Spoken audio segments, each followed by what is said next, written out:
வணக்கம். நான் உங்கள் குருநாதன். இந்த ஆடி 18 நம்ம கொண்டாடுற வழக்கம் எப்படி வந்துச்சு? ஏரண்ட மகரிஷிக்கும் இந்த ஆடிப்பெருக்குக்கும் என்ன சம்மந்தம்? காவிரி நீர் ஏன் கர்வம் கொண்டுச்சு? சிவபெருமான் என்ன செஞ்சார்? அதுக்கும் இந்த ஆடிப்பெருக்குக்கும் என்ன சம்மந்தம் இருக்குது? ஆடி 18 நம்ம வழிபாடு பண்ணக்கூடிய நேரம் எப்போ?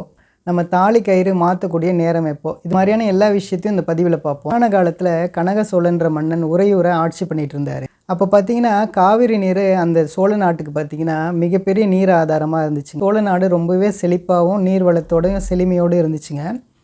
ஒரு நாள் பார்த்தீங்கன்னா திடீர்னு இந்த உறையூருக்கு பக்கத்தில் மிகப்பெரிய ஒரு பள்ளம் ஒன்று உருவாயிடுச்சுங்க. இந்த வேதவனங்கிற இடத்துல பள்ளம் உருவாகின இடத்துக்கு அப்புறம் இந்த காவிரி நீர் போவே இல்லைங்க, அதோடு நின்றுடுச்சுங்க. இதை கேள்விப்பட்ட இந்த கனக சோழன் மன்னன் ரொம்பவே பதற்றம் அடைஞ்சிடறாருங்க. அந்த இடத்த போய் பார்க்குறாரு.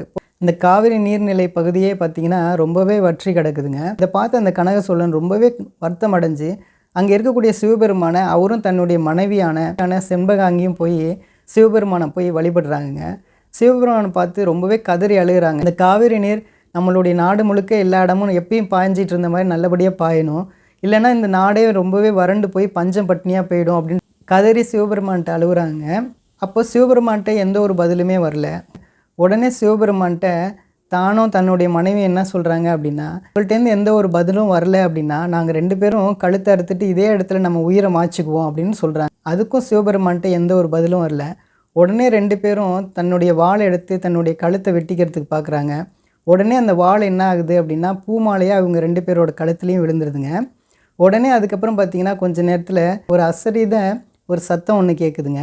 சிவபெருமான் தாங்க பேசுகிறாரு. என்ன சொல்கிறாரு அப்படின்னா, ஒரு திசையை காட்டி இந்த திசைக்கே நீங்கள் 2 பேரும் போங்க, அங்கே ஏரண்ட மகரிஷின்னு ஒருத்தர் இருப்பார், அவரை போய் பார்த்து இந்த வேதவனங்கிற இடத்துல உருவாக்கியிருக்க அந்த பள்ளத்தில் இந்த ஏரண்ட மகரிஷியை குதிக்க சொல்லுங்கள், குதிச்சா அந்த பள்ளம் சமநிலையாகும் அப்படின்னு சொல்லிட்டு சிவபெருமான் சொல்கிறாருங்க. கேட்ட இந்த கனக சோழன் மன்னனும் அவருடைய மனைவியும் உடனே இந்த ஏரண்ட மகரிஷியை பார்க்கறதுக்காக போகிறாங்க. அவங்க போகும்போது 2 பேரும் யோசிச்சுட்டு போகிறாங்க, அந்த அவ்வளோ பெரிய பள்ளத்தில் இந்த மகரிஷி விழுந்தார் அப்படின்னா இறந்துருவார், இதை அந்த மகரிஷி ஒத்துக்குவாரா அப்படின்ற மாதிரி யோசிச்சுட்டு நடந்து போகிறாங்க. போயிட்டு ஏரண்ட மகரிஷியை 2 பேரும் பார்த்து வணங்கிட்டு விஷயத்த சொல்கிறாங்க. இதை கேட்ட ஏரண்ட மகரிஷி ரொம்பவே சந்தோஷம் அடைஞ்சு கண்டிப்பாக நான் இதை பண்ணுறேன், நீங்கள் போங்கன்னு சொல்லிடுறாரு. இதுக்கு எதுக்காக அவர் சந்தோஷம் அடைஞ்சார் அப்படின்னா அதுக்கு பின்னாடி ஒரு கதை இருக்குங்க. அது என்ன அப்படின்னா, ஏரண்ட மகரிஷி ஒரு நாள் தவம் புரிஞ்சிட்டு இருக்கும்போது அந்த வழியாக வந்த ஒரு மன்னன் அவரை பார்த்து வணங்குறாரு. வணங்கிட்டு நிமிர்ந்து பார்க்குறாரு. அவர் தவ நிலையில் தான் இருக்கிறாரு. அவர் கண் விழிச்சு பார்க்கல. உடனே அவர் ரொம்பவே கோபமடைஞ்ச அந்த மன்னன் அங்கே பக்கத்தில் இருந்து ஒரு விலங்கை வெட்டி அவர் மேலே போட்டு போயிறாரு. கொஞ்ச நேரத்துக்கு அப்புறம் அந்த ஏரண்ட மகரிஷி அவரோட தவத்தை முடிச்சதுக்கு பிறகு அவர் முடிச்சு பார்க்கும்போது அவர் மேலே இறந்த ஒரு விலங்கு இருக்குது. இதை பார்த்து கோபமடைஞ்ச அந்த ஏரண்ட மகரிஷி அந்த மன்னன் மேலே சாபம் விட்டுறாரு. அவர் பிசாசாக மாறணும் அப்படின்ட்டு சாபம் விட்டுறாரு. அதே மாதிரி அந்த மன்னனும் சாபம் அடைஞ்சு பிசாசாக ஆகிடுறாருங்க. கொஞ்ச நேரத்துக்கு அப்புறம் இந்த ஏரண்ட மகரிஷி ரொம்பவே வருத்தப்பட்டு நம்ம ஏன் இப்படி நடந்துக்கிட்டோம், நமக்கு ஏன் இந்த மாதிரி கோபம் வந்துச்சு அப்படின்னு சொல்லி வருத்தப்படுறாரு. ஏன் அப்படின்னா 5 புலங்களை அடக்கிறதுக்காக தான் நம்ம தவம் செய்கிறோம், அந்த மாதிரி நம்ம தவம் செஞ்சு நமக்கு ஏன் இந்த மாதிரி கோபம் வருது அப்படின்னு நினச்சி ரொம்பவே வருத்தப்பட்டு சிவபெருமான்கிட்ட வேண்டிக்கிட்டே நடந்து போகிறார். எனக்கு இந்த கோபமும் நான் பண்ணின பாவமும் போகணும் அப்படின்னு சொல்லிட்டு சிவபெருமான்கிட்ட வேண்டி நடந்துகிட்டே போயிட்டுருக்காரு.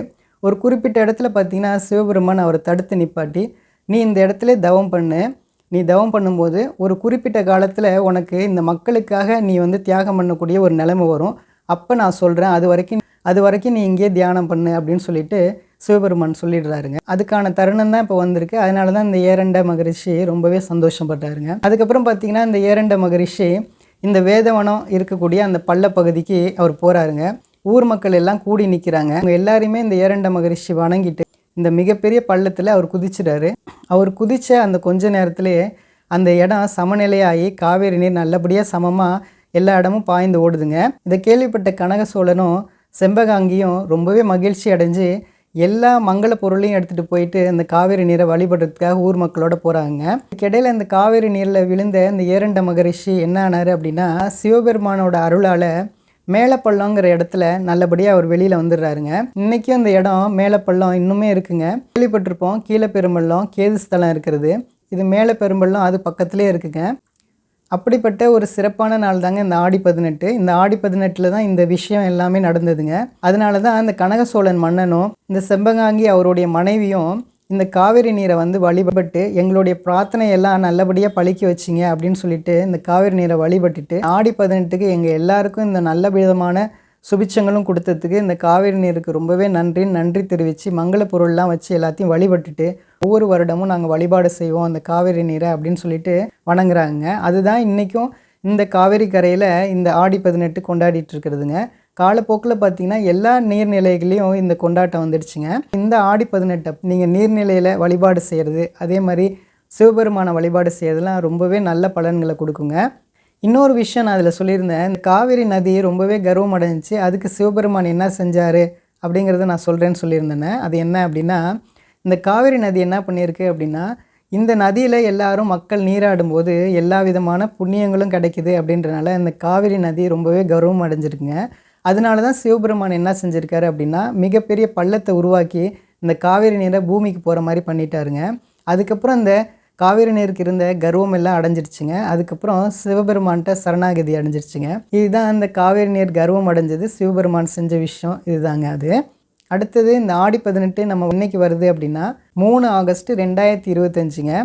இது வழிபடக்கூடிய நேரம் எப்போ அப்படின்னா காலை 6 மணிலேருந்து 9 மணி வரைக்கும் நம்ம வழிபாடு செய்யலாங்க. நம்ம தாலி கயிறு மாற்றக்கூடிய நேரம் 11 மணிலேருந்து 12 மணிக்கு நம்ம மாற்றக்கூடிய நேரமாக நம்ம வச்சுக்கலாங்க. ஸோ இந்த ஆடி 18க்கு நீங்கள் எல்லாருமே நல்லபடியாக வழிபாடு செஞ்சு இறை அருள் உங்களுக்கு எல்லாருக்குமே கிடைக்கணும் அப்படின்ட்டு நான் கேட்டுக்கிறேங்க. நம்புங்க, எல்லாமே நல்லதே நடக்குங்க. நன்றி.